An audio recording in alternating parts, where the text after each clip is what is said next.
Hello everybody and welcome back to the United Stand. There is big breaking news, and the breaking news is that Manchester United could be in for a double swoop of both Min-jae and Victor Osimhen this summer as transfer news starts to really heat up, especially around the centre-back, which is Min-jae. I know a lot of people on this channel are a big fan of Min-jae, myself included. He's right up there. Actually, I would say he's top of my list when it comes to centre-backs. Would I say centre-backs at the top of my list? Potentially not, but it looks like a really good bit of business that Man United could get done. There's a lot of factors in this. I mean, let's get straight into the news. MUFC have submitted a colossal salary offer to Min-jae's relatives in the event that if he joined Old Trafford, his salary would be the same as a star striker. What do you make about that? And also that Manchester United have started talks for Min-jae. He wants to play in the Premier League. There was a meeting between United and his entourage a few weeks ago. This Min-jae news just keeps heating up more and more by the day. Man United are definitely interested. Newcastle, Liverpool also interested as well. But 14 days, the start of July, is when his release clause is active. 43 million for the first 14 days of July.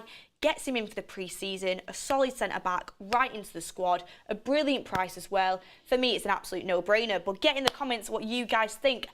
Because we had to go straight in on that news and we wanted to get that out to you straight away, I've actually delayed introing my mate here, which is Ricky. Rick the Red is also on the channel with us today to get into loads of different things. Here's just a little preview of what's to come. We never should have sold Matteo Darmian. It's a good thing Rashford's injured. The list could keep on going, everyone, so make sure you stay tuned for that. But Ricky, how are you doing? You're finally back from Spain and back in the studio. Yeah, we're glad to be back. Glad to be back. I'm just gutted that I'm not here tomorrow. I'm at a wedding tomorrow, so I'm not going to see the Wolves game at all. I'm absolutely yeah, tell them the story about the wedding. Oh, I'm devastated about that. The wedding was obviously booked ages ago. And when I looked at the fixture list, it was obviously always down for a Saturday, but I knew that we could still be in the Europa League. So when we drew Sevilla, I knew that we had to beat Sevilla for the game to get put back to a Sunday. So when we got beat, is this the story you mean? Yeah. So when we lost to Sevilla, I knew straight away that I wasn't going to be able to go to the Wolves game because I was at this wedding. I was absolutely double devastated when Sevilla knocked us out. Ricky's going to be there like that with his phone under the table, like trying to watch this game. No, you will be gutted. You're going to miss it, and it's a big game as well for Manchester United. I mean, Ricky. First of all, actually, let's get in the poll because we're going to speak to Ricky a little bit about this. Let's get a poll going. Should Man United sign Min-jae from Napoli in the summer with wages of a star striker? So let's just say 300 grand a week. Should Man United sign Min-jae on wages of 300k a week? I want to see what you guys are going to say in the poll on that one, because I just saw a chat there saying, Beth saying it's a no-brainer, but we'll moan about his wages later on. I won't moan as long as they're not above the likes of everybody else. They need to be of a stature of what he deserves, which Min-jae is a top player. So he does deserve a good wage, especially for the price we're getting for, which is around 42 million. He does deserve a decent wage, but if it's more than everybody else, then obviously I'm not in agreement with that. So I want to see what you guys say. We'll get the poll started on that. But Ricky, first of all, since you've been gone, the Kelly Clarkson song comes on, we've been losing. Honestly, we've been losing. I mean, West Ham, Brighton. I mean, tough away ties, but we're really under pressure now for top four. Are you getting worried? Yeah, I am worried, yeah, big time. But I thought they were, pretty poor, really, against West Ham. There's obviously some good spells of football. There always is. There was at Brighton. But I think in both games, overall, both of them deserve to beat us. Despite Brighton getting, did he get a penalty in about the 97th minute or something? But I think Brighton deserved to win that game. And I think West Ham deserved to beat us as well. Yeah, I have to massively agree with you on that one, because we have missed you, so I wanted to get your thoughts a little bit on that. But I want to also, I know we spoke a little bit before the show and you said you don't know too much about him, but do you think Man United need another centre-back for starters? I know you're a big Lindelof fan, and Min-jae for 42 million, the wages, is that something that bothers you, or is that something that you can get on board with? Well, it bothers me a little bit. I thought we were supposed to be trying to trim the wage bill down to like a maximum of 200 grand a week. That was the story a couple of months ago. It was a load of rubbish. I think it's 300 grand a week. It's going to be our max. Right. Look, I've not seen enough of the lad. If he's good enough, fair enough. If he is, certainly as regards centre backs go, what have we got? We've got Van Am, we've got Martinez, we've got Lindelof. I think Maguire will go, don't you? Yeah, Maguire will go. So we've only got three, haven't we? really. Luke Shaw. Well, Luke Shaw can play there, but we do miss him marauding down the left-hand side, don't we, if he's not playing on the left-hand side. So he's good cover there without a double. He's not just good cover there, he's better than the regulars, but we miss him at left-back. So, yeah, we need another centre-back, without a doubt. We do. Amanda, member for 11 months, what's happened to the 200k a week rule? Yeah, exactly what Ricky just said. And United AV says, does Kim Min-jae wages mean he starts over Varane? We actually had a little discussion about this, me and Adam, and we think Kim Min-jae does start over Varane. Yeah, we do. We think he comes in and he takes that spot. Not that Varane's not good enough, because absolutely Varane's brilliant, but he is, you know, susceptible to injury. He can't play the number of games that we need him to play week in, week out. Kim Min-jae is obviously coming in at 26 years old or 27 years old, coming into his prime now. For that money and the wages, I think he does come in, and Varane will still play. He'll still play important games for Man United, but I do think Kim Min-jae then becomes the starter alongside Martinez, potentially. I think it'll be Varane's place to lose, but I think when Varane gets an injury, which he usually does, he's out for quite a few games a season, you need someone there who's steady, and I think Kim Min-jae definitely can be there. And also, you look at Man City. You've got Stones, you've got Dias, you've got, you know, Laporte isn't getting a look in, he wants to move. You've got Akanji, you've got Ake, who's playing as a left back, but realistically he's a centre back. You've got such good depth there, and that's exactly what Manchester United need. If I'm being honest with you, well, you're definitely not paying 300 grand a week wages to somebody that it's not been said it is going to be 300 grand a week, but apparently his wage is going to be massive to a player that is going to be on the bench. He's going to come in and he's going to play games. He'll play a lot of games, but so will Varane. We've got, you know, if we want to be fighting in all competitions, you need strength in depth, don't you? And talking about what's been a problem for Man United, we're going to get onto the Rashford stuff in a second, Ricky. But obviously, as you can see through the thumbnail, it does say double swoop, because there's some news coming out regarding Napoli's Victor Osimhen. And the news surrounding Osimhen, it is from the Mirror, so it's not always the most reliable of sources, so take it with, you know, a bit of a pinch of salt. But we have heard this news come out quite a few times now, and it is that Napoli striker Victor Osimhen is firmly on Manchester United's radar. He favours a move to the Premier League over interest from PSG. And I think it's quite obvious now at this point that Kane's number one target for Man United. That's been said in the news quite a lot. But Victor Osimhen seems to come in firmly at number 2 target. And with Harry Kane saying he probably wants to, you know, making it out in interviews that he wants to stay at Tottenham, probably isn't going to push for a move. Daniel Levy's a nightmare to deal with. Is Victor Osimhen the route that you do go down now, especially from the fact he wants to play for Man United? You know, he wants to come in and play in the Premier League. He's desperate to come here and play. He's young, he's fresh, you know, he's going to be hungry. Is that the move you go for? People will know I absolutely love both players. I think they'd both be a massive, massive, massive upgrade on what we have now. Harry Kane, for me, is probably more proven, and he's going to guarantee you goals. But then again, Victor Osimhen looks brilliant as well. So, and he brings other things such as, you know, he brings pace, he brings hunger, he brings. I'm not saying Harry Kane doesn't bring this, but he's starting out in his career. So it'll be interesting to see which way Manchester United do go and how this story progresses. But Ricky, I know you said that you probably prefer Harry Kane. He's obviously such a good striker, but with the amount of time and effort it's going to take to get Harry Kane out of Spurs, Victor Osimhen coming in as a number 9, is that something you'd be happy with? Yeah, if it's an easier deal to do and a lot easier to do, then I won't be against that happening whatsoever. And you know, look, we've been linked with Harry Kane over plenty of different transfer windows, haven't we? It never seems to get anywhere near getting done. So really, it always seems a bit of a pipe dream to me. Look, if we could go and sign Harry Kane tomorrow and agree a deal and pay it, whatever it was, I would definitely take Harry Kane. Like you say, it's not just a difficult deal to do, but you're hanging on and thinking, is it ever going to happen? So I won't be against him signing Osimhen instead. Yeah, I think Osimhen is a very, very, very good option. He's probably going to cost you more than Kane, though. The price that they've set on Osimhen, and you've got to think about it, are Napoli really going to let Kim Min-jae and Osimhen go in the same window to the same club? Like, it seems unlikely, but then again, there is a release clause involved. They can't really do anything about that for Kim Min-jae. So, be interesting to see how it progresses. And the poll, should United sign Kim Min-jae striker wages?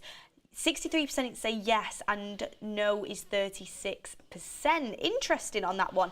And a lot of people in the chat saying he plays on the left side for Napoli. I know he does. We are aware of this. But I'm telling you now for a fact, Man United are not paying that amount of money and paying them wages for Kim Min-jae to come in and bench Lisandro Martinez. It's just not going to happen. Lisandro Martinez is a definite nailed-on starter. Kim Min-jae is right-footed. He's going to play on the right. Good centre-backs can change multiple times. We saw Lindelof used to play on the left. Under Ten Hag, he plays on the right. Things change. You know what I mean? Centre-backs do change, so it's not the be-all and end-all. And Hashes Harley says, I never understand the Harry Kane is proven argument. No player is proven until they play well for Manchester United. Interesting take. I think Harry Kane is definitely proven, if I'm being honest with you. He's definitely proven in the Premier League, but what I will agree about that statement is that, you know, he's not guaranteed to score goals because the team has got to play better. We've got to make more chances for him. He's not guaranteed to score goals just by coming and playing for us. Yeah, well, I mean, we'll get on to that. But we have got another poll out in the chat, and it is Manchester United should sign, and the options are either Harry Kane or Victor Osimhen. And bear in mind, this is what puts me off, because if someone said to me now, you can pick one or the other, they'll be here tomorrow, like you said, I probably would just edge towards Kane, because I'm genuinely sick of Man United not having a good enough striker, if I'm being honest with you. We need a number 9 desperately, and I know for a fact Harry Kane will come in and will be a vast improvement straight away. But if you take into consideration the time, the effort, the energy, everything that comes with the Kane saga, and you take into consideration everything that comes with the Osimhen saga, I'd probably go with Osimhen, if I'm being honest with you. If someone said now, who would Man United rather sign, it'd be Osimhen. I think he's brilliant. I really do. And I think it's taking that next step up for him in his career. I think at Man United, he could blossom, definitely. So let's see what the poll's saying so far. I'm going to click Victor Osimhen. 83%'s already gone with Osimhen, 17% Kane. So let's see. I mean, there's some comments in the chat talking about is Mark on the United stand? He's on the United stand. He's on the United stand. So he's putting some comments in there. No way we'll pay 300k a week for Kim. No one will. I mean, we were putting it says strikers' wages, Mark. We're going off the news like you tell us to do. So, you know. And he's asked Ricky why he wants Sir Jim. He's put you under the bus there, Ricky. What's he say that for? He said he's asking me to ask you why you want Sir Jim. Right. I think Mark's had a few pints. He's out this afternoon. Tell him I'm coming to Dublin, by the way. I've made my mind up. Oh, that's your response. Ricky's really good at diving out of questions that he doesn't want to answer, by the way. I've caught on to it now, so I don't let him do it. But he's really, really good at avoiding questions he doesn't want to answer. While we're on this, we keep flipping and flopping away from everything. But while we're on this, any sort of updates you can give us on your views of the ownership situation? I haven't, no, not really. I'm not look, I'm a football man, and I like talking about footballers, and I like talking about football games and things like that. The ownership situation, it's too political. I wouldn't like to say that I prefer one or the other. People talk. I read different things as well. I don't know what to believe. I was only reading this morning that Sir Jim's prepared to put more money in than they are, and you don't know what to believe. You're about 2 weeks late on that one. Everyone's talking about they're the ones. We want them because they're going to put more money in, and don't worry about where the money's coming from and all that. And I'm not saying I am worried where the money's coming from, but I don't know. I just really don't know the answer. I'm not smart enough. What do you call it? Financially, I'm not a financial wizard. Put it that way. One thing I would say is that you definitely. I feel like as you know, the average person, you don't know the ins and outs of the finances unless you do some major research on it. Obviously, doing the show is week in, week out. I feel like I have a good grasp, but. You know, I've literally had financial advisors in my direct messages saying, you know, I can explain this, I can explain that to you. It is complicated, but I actually thought, to be honest, my point of view is I thought Mark summed it up really well on last night's show when he was talking about Sir Jim and anybody who keeps the Glazers in automatically it has massive question marks over them. So if you want to know my views, pretty much summed up in that 5-minute clip that came out about Mark yesterday about Sir Jim Ratcliffe and what this could do to Manchester United. I thought he spoke really well on that, actually. Speaks better on that than he does about the goalkeepers at Manchester United anyway. United AV, United needs a number 9 that can distribute to the wings. We need Kolo Muani and Evan Ferguson more than anybody else. Interesting, I'm sure that's not a popular opinion. What I do really rate Muani though. I think he's good. I don't think he's not my number 1 target, but I think he's a lot better than what people are making out when we get. There's a reason why Erik ten Hag wants him, and we are linked to him. Evan Ferguson, obviously, is a future talent, is brilliant. And if Mark's still watching, we are going to be talking about new goalkeepers in a little bit. We've been linked to quite a few of them, which I'm absolutely buzzing about, as you can tell. While you were away, obviously the West Ham game opened a lot of people's eyes, which I've always said I don't think you should... A clanger doesn't make my decision for me over a goalkeeper. It's just weeks and weeks of watching them and seeing what happens. But what I know you texted me in that game, overall the performance was poor. Where are you stood on the David De Gea thing right now? He could do without dropping clangers like that when most people who do criticise him are criticising him for his distribution. I mean, his distribution in that game wasn't very good either, was it? He gave the ball away. He gave the ball to one of their players just outside our box really early in the game, and Wout Weghorst, who I thought played really well, by the way, raced back and made a fantastic challenge on the dead ball line and got us a goal kick out of it as well. He played it against the forward. So he rescued De Gea from embarrassment there, but obviously nobody was there to rescue him when that happened later on. He really could do without things like that happening when it's normally his distribution. And over his career, obviously when you're a fan of a certain club, you remember things like that much more easily than you do players at other clubs. I'd love to compare, and I can't compare because I can't remember them all. I don't mean all of the clangers by De Gea, but clangers of another player who might have played a lot of games for another keeper who's played for another club. But I remember the Arsenal one a few years ago where somebody shot from about 35 yards and it just veered a little bit, and looked like he should have caught it to me, and it went in. There was one recently. Was it against recently where he was stood on his near post and the ball got stuck between his feet? Was it against Everton at Old Trafford? Oh, Ricky, I've lost count. I remember the Liverpool game. I know it was 7-0, but 2 at his near post. I think one went through his legs. I don't think that was the Liverpool game. No, it wasn't. But there was. I think it was at Old Trafford, that one. There was I can't honestly. I'm sure it was at Old Trafford, that. But there's some horrendous clangers over the years, and I wouldn't like to say if it's true or not that other keepers make just as many clangers. Let's put it that way. I don't know the answer. But if they don't, then it's not good enough, is it? You know what I mean? Exactly. And do you know, like you said about his distribution, even against West Ham, I thought, that second goal, very lucky to have that ruled out. Coming, collecting the balls. There's so many things. I've talked about it loads on this show, but we have been linked to a few goalkeepers. I mean, just a couple that we've been linked to this week. Emi Martinez from Aston Villa. I mean, this morning I saw us linked to Jordan Pickford, which made me want to throw up because he's definitely not the goalkeeper that we should be going for. I mean, Andre Onana from Inter Milan. I know you like your Italian football and you're like a fan of a few Inter Milan players. And also Anderlet's keeper as well, the young goalkeeper. So it does look like we're on the lookout for another goalkeeper. Is there anyone that massively stands out to you? I like that, Onana. Definitely. You like Onana? Yeah, definitely. I mean, you watch enough of Inter Milan to know, and I think he definitely is the type of keeper. He's been touted to be the keeper that could come in and take over from David De Gea. I think he's coming up to 20. I think he's 27. It's a good age to come in. That established, played at the top level. I mean, he's probably going to be in a Champions League final. I wouldn't say probably yet. 2-0 lead. They've got a good chance. 2-0. I think they've got a decent chance. They've got a decent chance, but but the AC Milan goalkeeper. If it was my team, I wouldn't be saying that. I wouldn't be saying like we're through yet. You know what I mean? There's a bit of work. To be fair, AC Milan did look. They're a good side. Look, they've only got to beat them 2-0 to get extra time out of it. Yeah, 2-0's not beyond the realms of. It's not as if they have the stadium advantage, though, is it? No. So that's the only thing that I can think of. It's a lot of work. There's a lot of work to do yet. A lot of work. What do you think about Emi Martinez for Aston Villa? Good, yeah, he's a good keeper. Very, very good keeper. Obviously, his character is what you were kind of buying into there with him. You hate him if he doesn't play for your team, but if he plays for your team, it's a good character to have.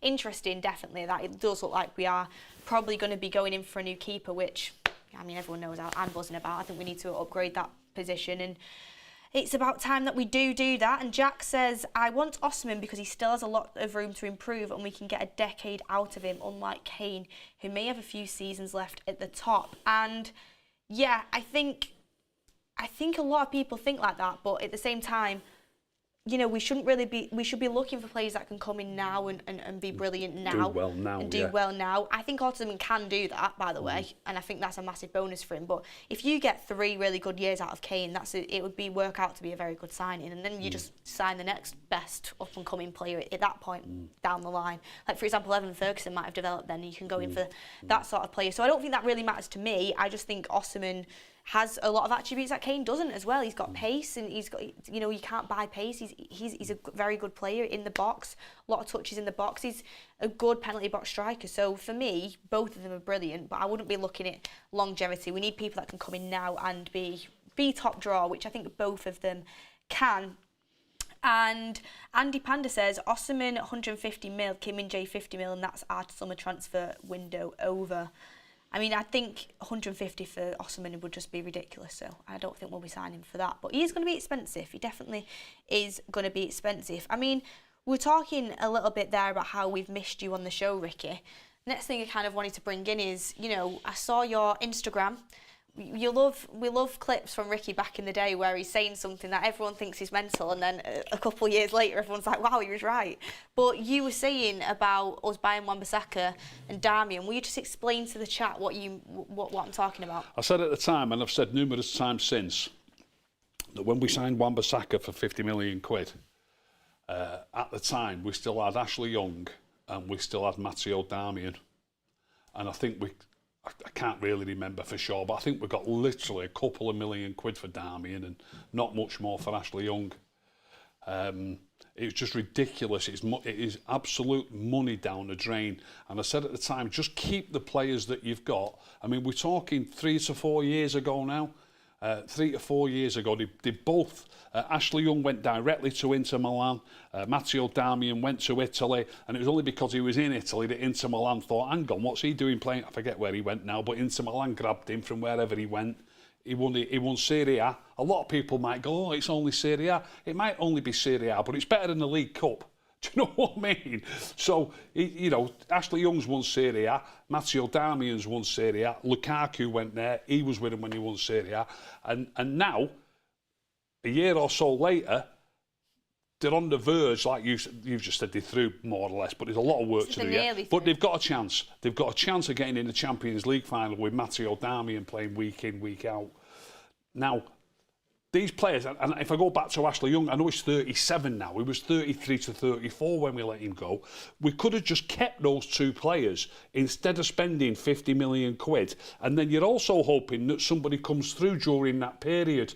This is what I'm talking about when I'm talking about if you signed Harry Kane. You might only get 3 years out of him, but a lot can happen in 3 years. So you're trying to find the next best thing. Maybe someone that comes through the youth ranks, or maybe you sign somebody who you've spotted that's an absolute diamond. There's lots of things can happen. So we should have just kept those 2 players. We wouldn't have been any worse off with Ashley Young and Matteo Darmian alternating.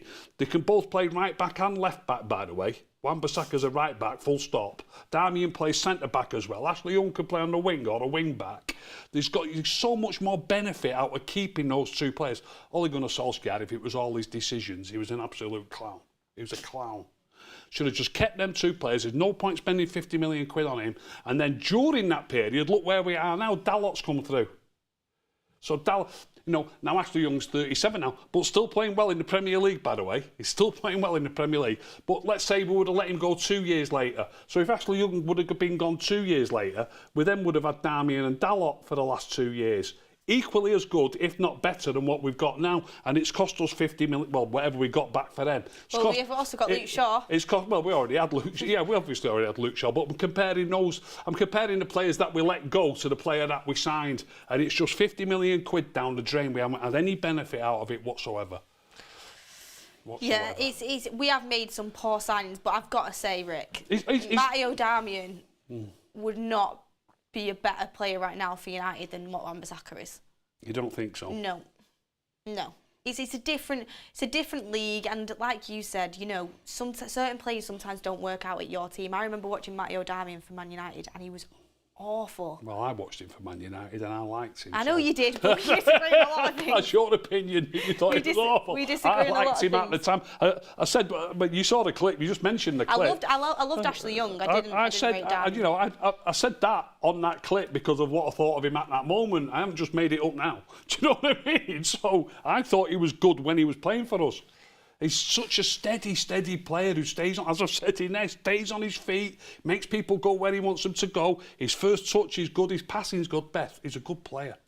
He's a good player. He's a good player for Inter Milan, but for us, I just didn't see. I didn't see him ever being the top level. But then again, people would argue is Wan-Bissaka going to be the top level? Let's hope he wins the Champions League winners' medal. Then anyway, I'd rather them win it over City. I'll tell you that for a fact.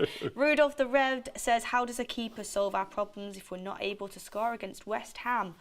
Well, I'd have to sit here and explain it for about 10 minutes, and I've done it so many times, and people still don't follow up. Straight away. Well, first of all, if the keeper doesn't let that goal in, we might get a 0-0 draw. But the game changes on goals, so if the keeper keeps that out, maybe we do score. Because the game changes, they've got something to hang on to once they've scored. So all these different things change games. So if you've got a better keeper, you've actually got more chance of scoring. The opposition can't just sit back right from the beginning and stay as they are, so to speak.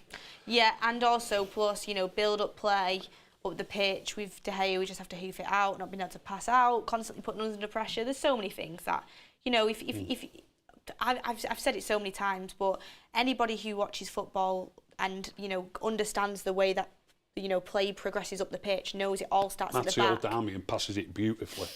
He passes it absolutely beautifully. He waits for the right moment and he looks that way, and he's not only turns this way, he uses his left foot, he uses his right foot. He's a lovely, sweet player. To be honest, that's why he's got to where he's got to. To be honest, I'd have him as a squad player. I'd have him as a squad player. Anyway, but you just you just mentioned building up, and he's great at building up the play. Great passes into the midfield players. Hey, 11 says, if United sign Kim Min-jae, he will miss a month in January because of Asian Cup tournament in Qatar.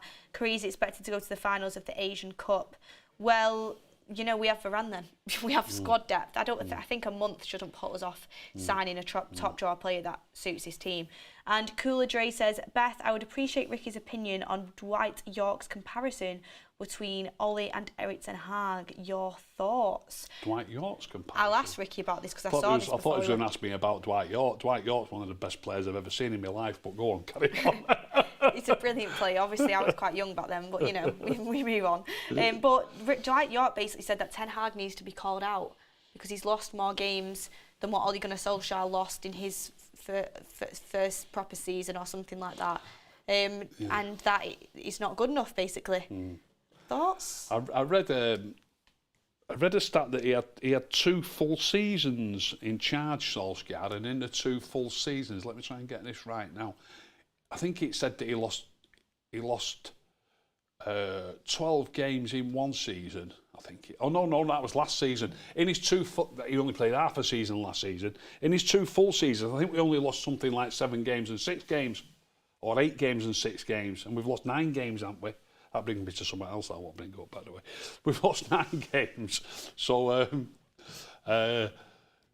it's the stats are there in front of you to see, aren't they? But he's come on, as a coach, it's too many. It is too many games for us to be losing. He's got to do better. It is too many games for us to losing. But as a coach, Erik ten Hag is a country mile 100%. ahead of Ole Gunnar Solskjaer. 100%. Look at the improvements of certain players in the team. Yeah. Improvements in certain players, and I think the signings are better. Signings are better, but I'm not absolutely over the moon. I'm not, honestly. I mean, Anthony, how much was he? 90 million quid. Say what you said to me before. Dan James is better than him. Dan James is better than him. He's 2-footed. He won't check back every time. He's absolutely, definitely better than him. Oh, you know what I mean? What do we get for him? What do we get for him? Please. Daniel James is not a better player than Anthony. But what does Anthony do better than Dan James? He doesn't knock it past the full-back. He won't cross it. Dan James crosses it from either wing. Do you remember Dan James's cross with his left foot from the left wing away at Wolves, playing Wolves tomorrow? And Alanga headed it in. I've not seen Anthony put a cross in like that with his good foot. That was with Dan James's weak foot. Well, he's playing as a different system and as a different winger. He's playing as an inverted winger. Dan James plays on either flank. Either flank. On that day, he was playing on the left. Dan James used to run into trouble every single game. He's another one who can't beat a man. He's quick, but he can't beat a man. He'll knock it into space behind him. Anthony won't knock it into space. So attacking-wise... He does do that. Attacking-wise, he's at least as good. And Anthony does work hard, but don't tell me anybody works harder than Dan James. Would Anthony be on the bench for Fulham then? Yeah, he would be. He's happy with the wingers that he's got playing, isn't he? Yeah. So yeah, without a shadow of a doubt, you think Anthony would be on the bench for Fulham? Yeah, without a doubt. And who's he got playing? Has he got? I think even Harry Wilson's on the bench. To be fair, Willian is very good. Willian's fantastic. But no, Anthony wouldn't be on the bench for the mid-play. Oh, don't be ridiculous. Come on, Ricky. How come you're suddenly top of the Anthony fan club? I'm not top of the Anthony... Right, I am not top of the Anthony fan club, but I think Anthony is a good player, and I think he's definitely better than Dan James. You're acting as if Dan James is like Messi or something. Not at all, but neither is Anthony. Oh, so... Genuinely serious question. You'd start Dan James. I think we finished second one season with Dan James playing every week. So you'd start Dan James ahead of Anthony? 100%. 100%. And faster, more direct, works just as hard, plays on either flank, right foot, left foot, without a shadow of a doubt I would. I can't take that. I can't take that seriously. I don't understand, Beth. He doesn't get right. He wasn't playing regularly for Leeds. He was. He was under the fella who signed him for Leeds, what's he called? Bielsa. He loved him. He played every week, whether it was right wing, left wing, centre forward sometimes. Well, when Jesse Marsch came in, he didn't play. Jesse Marsch dropped him. At Fulham, he can't play. Can't get in. He's dropped him. Are these managers? Bielsa are these managers wrong? Yeah, Bielsa's a better manager. I agree. Bielsa is a brilliant manager. I have to say, I really, really like Bielsa. But so you're telling me Marco Silva, who has done an unbelievable job with Fulham, is wrong about Dan James? Yeah, well, the thing is, Beth, no manager gets absolutely everything right. If you read Fergie's autobiography, he made mistakes. Do you understand what I mean? No manager gets absolutely everything right. Nobody. So the further you go down the spectrum, even more mistakes are being made, surely. Surely the top managers make the least mistakes, surely. So Ollie made a mistake selling Dan James. Without a doubt. Jesse Marsch made a mistake not playing James. Yeah. And now Fulham's Marco Silva is making a mistake by not playing Daniel James. Fulham have got better wingers than we have. They've got even that Harry Wilson's on the bench. I forgot what's the other kid's called who's scoring goals from the left wing.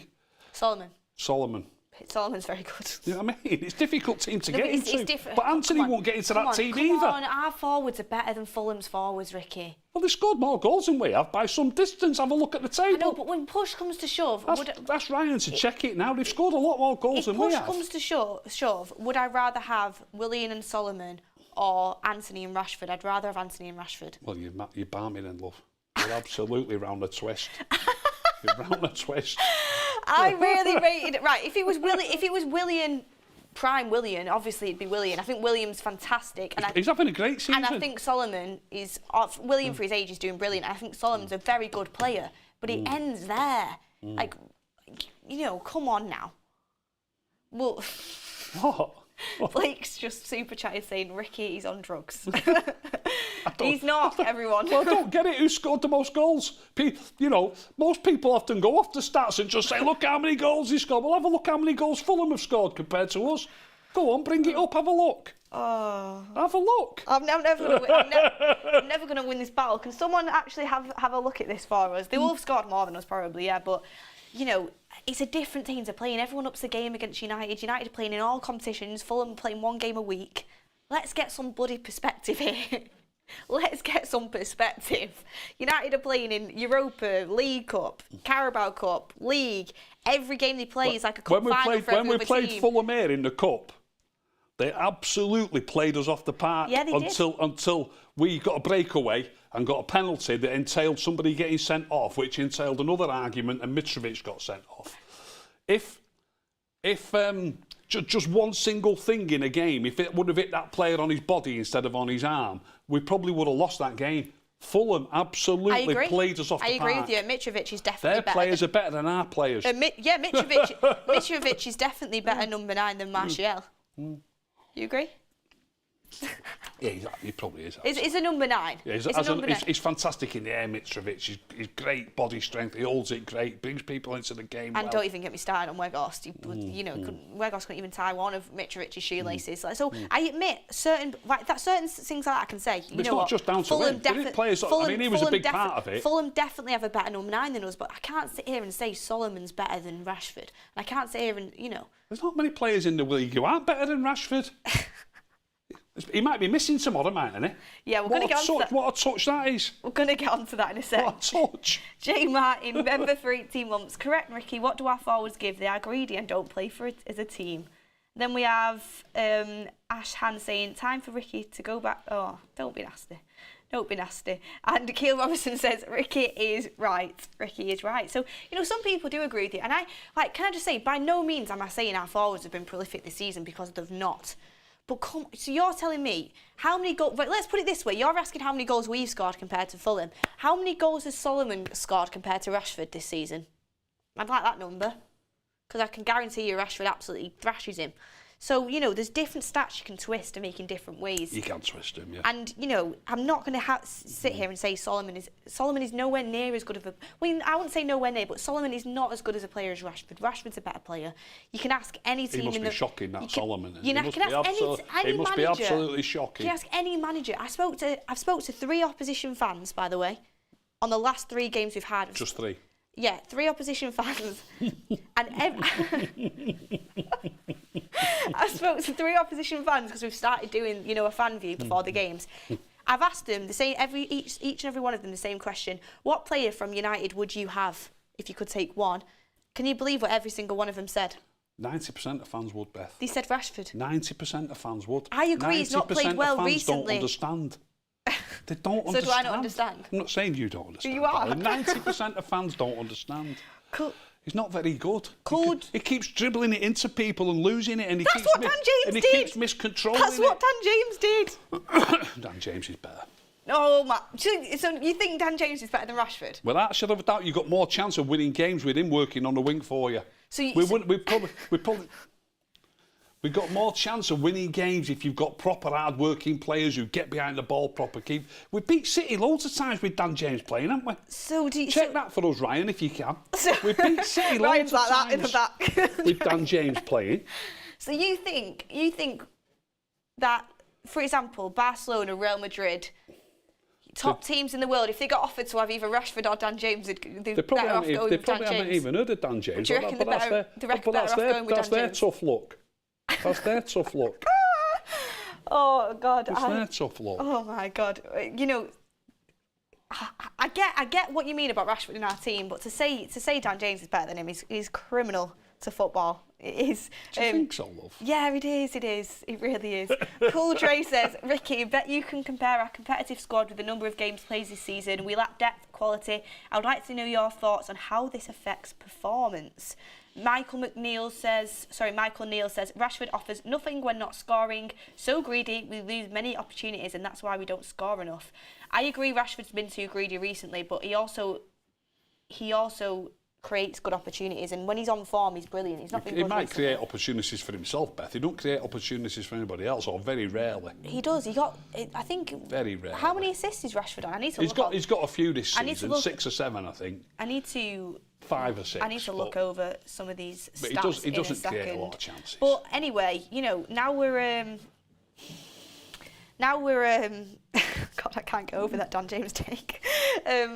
Let's move on, because Rashford is probably going to be out tomorrow. We could be mind games from Erik ten Hag regarding Rashford. He could be wanting to use him. Remember, he came off the bench against Wolves last time after, missing his alarm for disciplinary reasons, and he ended up winning us the game, although, he's not a good player, everyone, and Dan James is better than him, but he comes off the games and wins big games. He comes off the bench and wins big games for us. I wonder if Dan James could score a last-minute winner to beat City, or, score 2 goals away at the Nou Camp to go and, bring back a draw for us to play Old Trafford and win. I wonder if. But, we'll speak about Rashford being out, and Ricky, just give us your thoughts on this, because I know we were speaking about it a little bit earlier.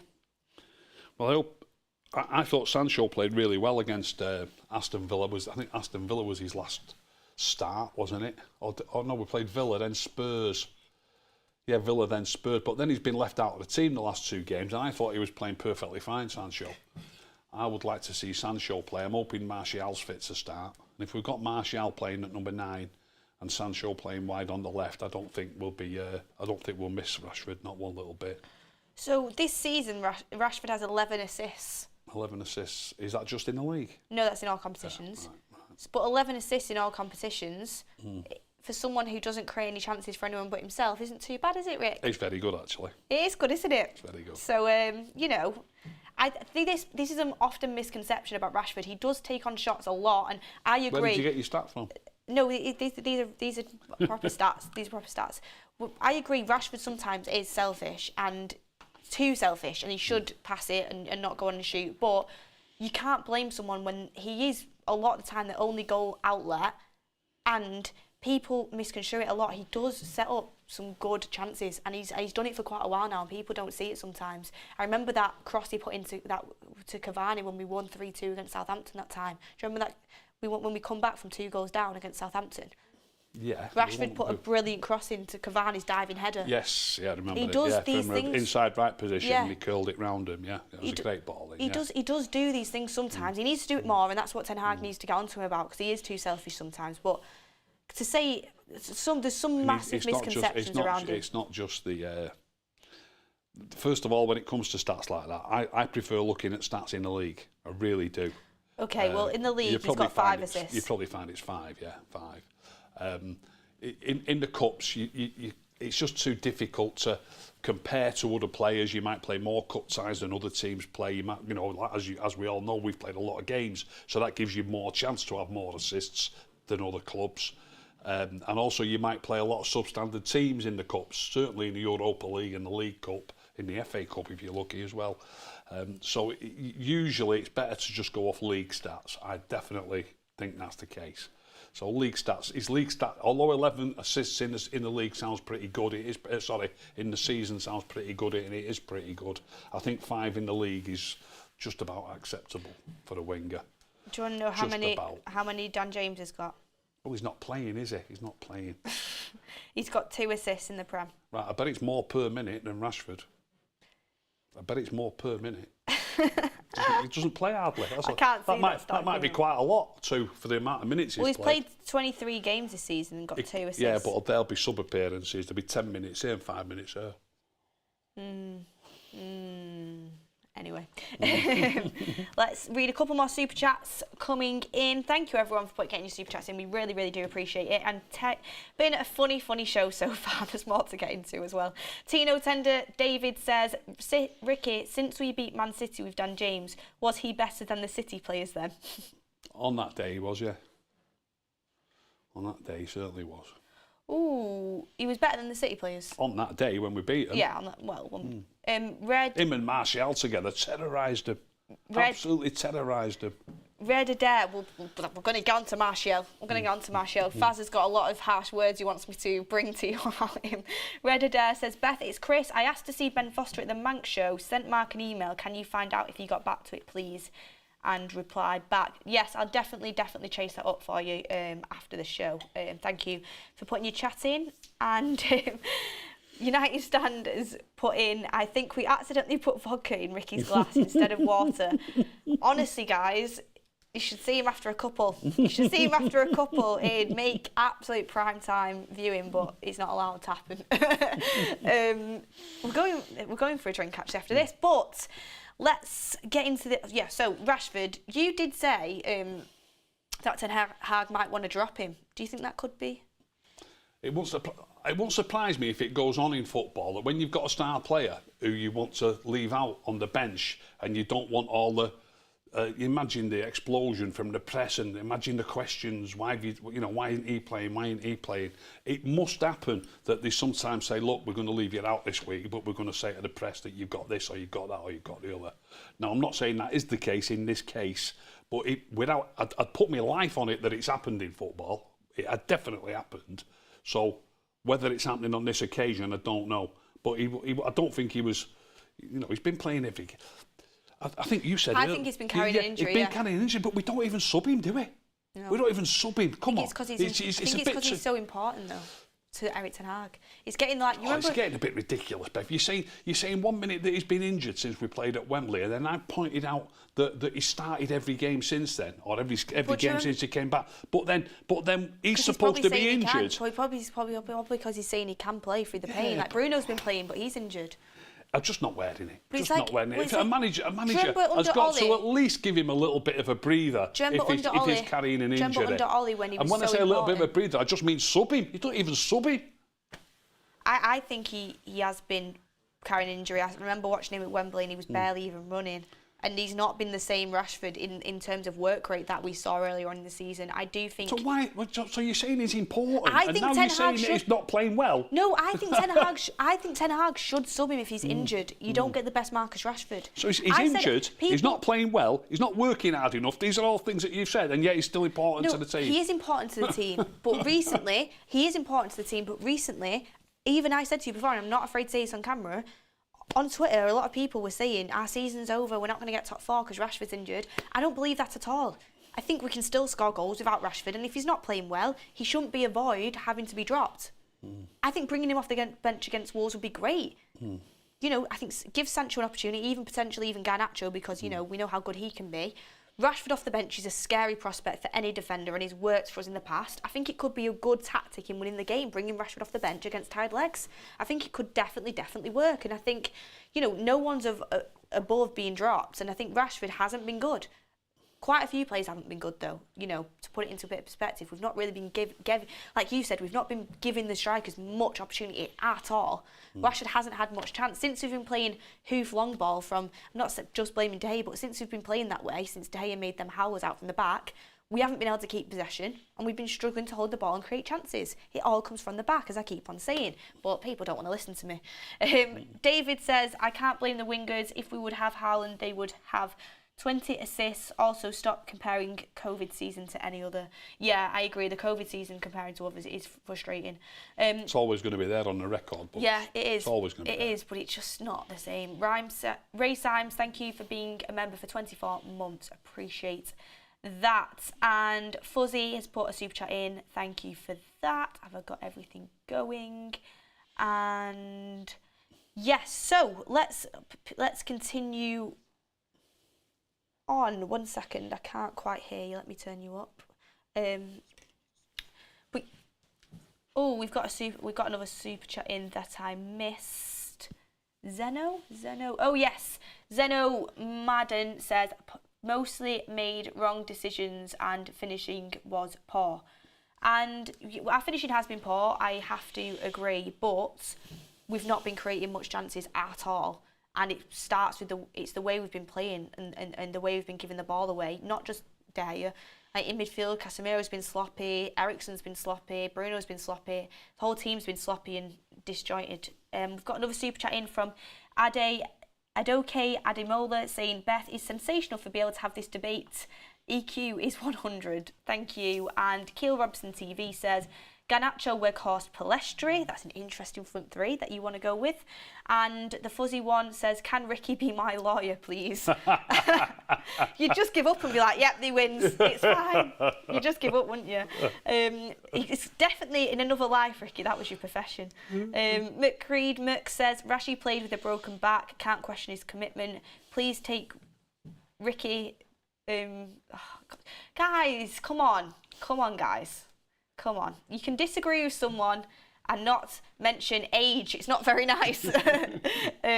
Although I get my age used against me as well in a certain way. But yeah, I think they're all the super chats. Thank you for getting your super chats in. I mean, Garnacho, Weghorst, Palestri won't be my starting front three, but it's an interesting one in there.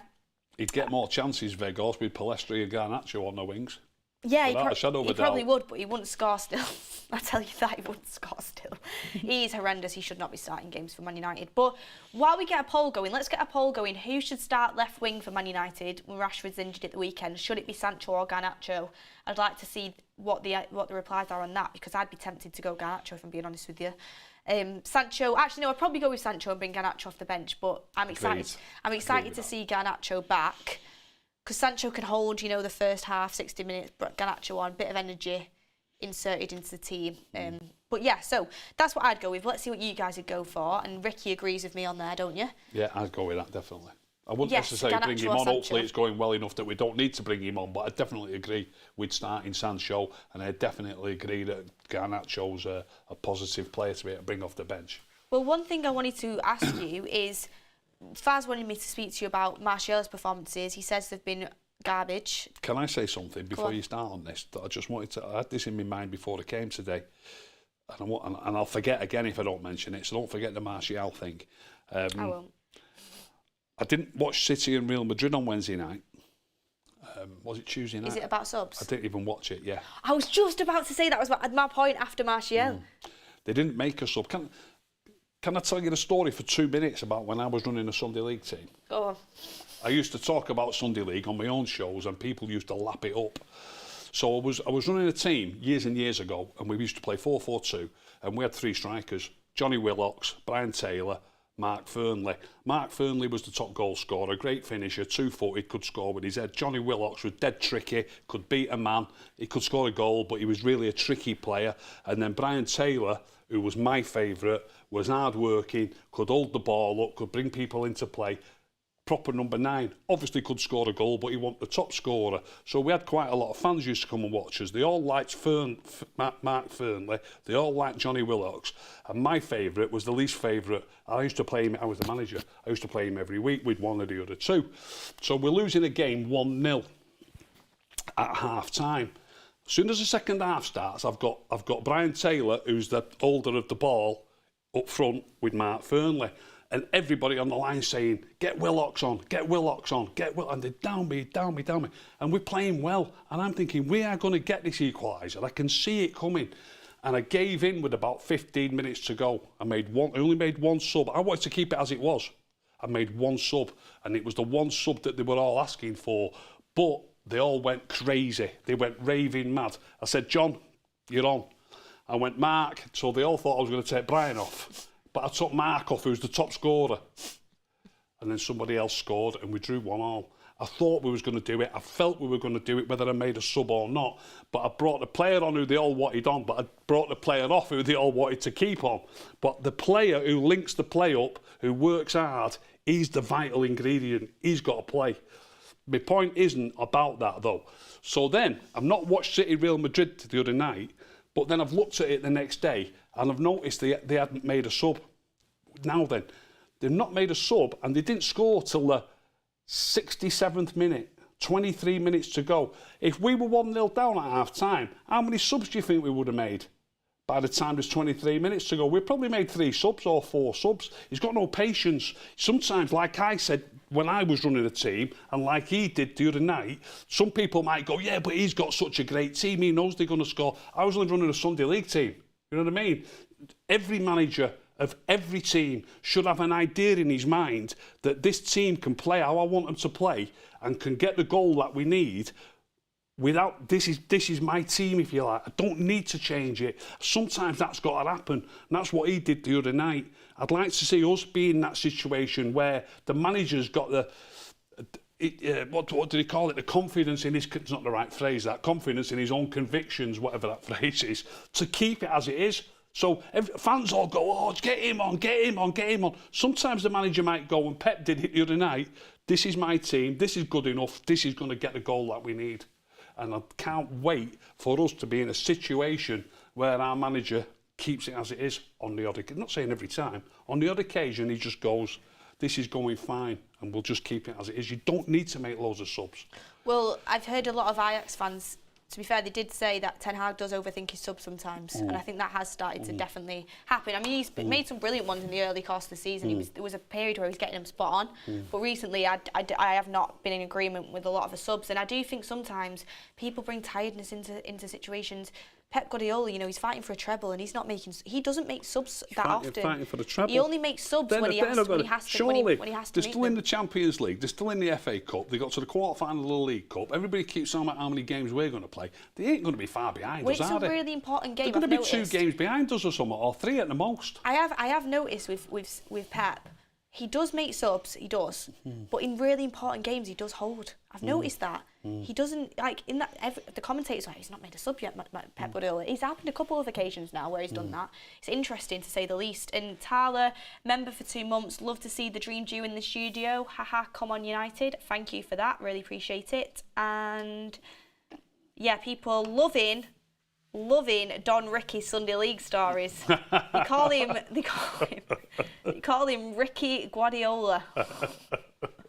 I would call him Ricky Dash.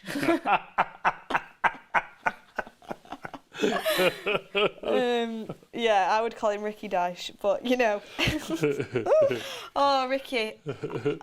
We were. You was on about Anthony Martial and I stopped you. Yeah, we were on about Anthony Martial, but I wanted to. No, it was a good story. You stopped me very well, but we were discussing earlier what Ricky's like ideal Man United team of like the past, like, I don't know, 10 years would be, and I think we settled on Valencia. Oh, what a player! By the way, I loved Valencia. Valencia. It's like 2 men. Darmian centre back, Smalling, Young, Matic, McTominay, Mata, Dan James, and then Welbeck and Weghorst up front. Oh no, Welbeck and Martial up front. If we had that starting 11 every week, top 4 had already been nailed on. Absolutely nailed on.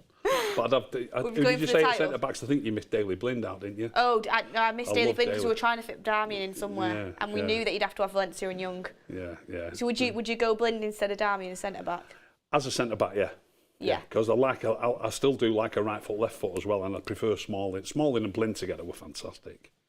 Interesting. Fantastic. So McTominay, Matic, Mata, Dan James, Welbeck and Martial. Won't be against that. That'd be a fantastic team. Oh, it'd be a dream. Oh, so we guessed well then, didn't we? But anyway, on to Martial, because I wanted to.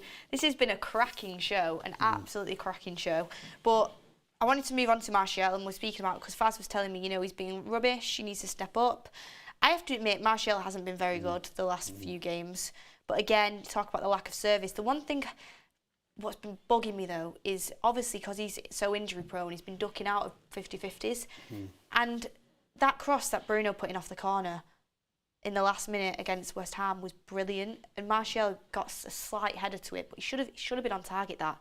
I mean, what are your thoughts on Martial? Are you in a kind of coming to the conclusion now that, maybe we should move on? My personal opinion is he's not a number 9. And I think that's where his career started to go wrong. He should have been tailored into a left winger, and I think he would have been unbelievable. I think he's missed out there in his career. Thoughts? Absolutely amazed, darling. I never heard you say anything so intelligent. Really? I never heard you say anything so intelligent. Pat on the back for me. That's secured me an extra pint later. He's on the left wing. I love him on the left wing. But he is the best number 9 we've got, without any shadow of a doubt. Oh, well, it's not bloody hard. It's not, exactly. You could put me in that squad. You could put me in that squad, and I still won't be the worst number 9 we've got. Wide on the left, I absolutely love him. His defensive acumen, the way he holds the ball, the way he passes the ball, I just absolutely love him. And he was scoring goals. He's not scoring goals at the minute. When he was playing on the left for us, when he first played a lot for us on the left under Van Gaal, I keep reading people saying he started as a number 9 under Van Gaal.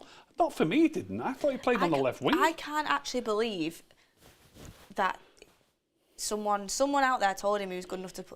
It's not good enough, because you can be a brilliant left wing player. But he obviously wanted to be a number 9. We know that. But what the coach should have done is said, no, you're a left winger. And I'm sorry. The thing is, it's honestly, I think destroyed his career, because physically, I think that's the problem. He's got injuries as well. I don't disagree with you. But what I would like to say is there are still teams out there who play like a 4-4-2 or a 4-4-1-1 or even a 4-3-2-1. Where in other words, where one of your forwards comes deep looking for the ball. That's what Martial does, doesn't he? The reason we struggle a lot for goals, even when he's playing at the moment, if he's coming short for the ball and linking the play up, there's nobody in the box, is there? So if you're going to play, let's say you had Harry Kane or Osimhen, and you was going to play a 4-4-2. then he'd be great as a striker because you've got two strikers. That's what I used to love about Teddy Sheringham before your time, Dwight York. They used to come short looking for the ball, but when they come short looking for the ball, you've still got Andy Cole on the edge of the box or as far forward as he can be, depending where the defenders are lined up, obviously.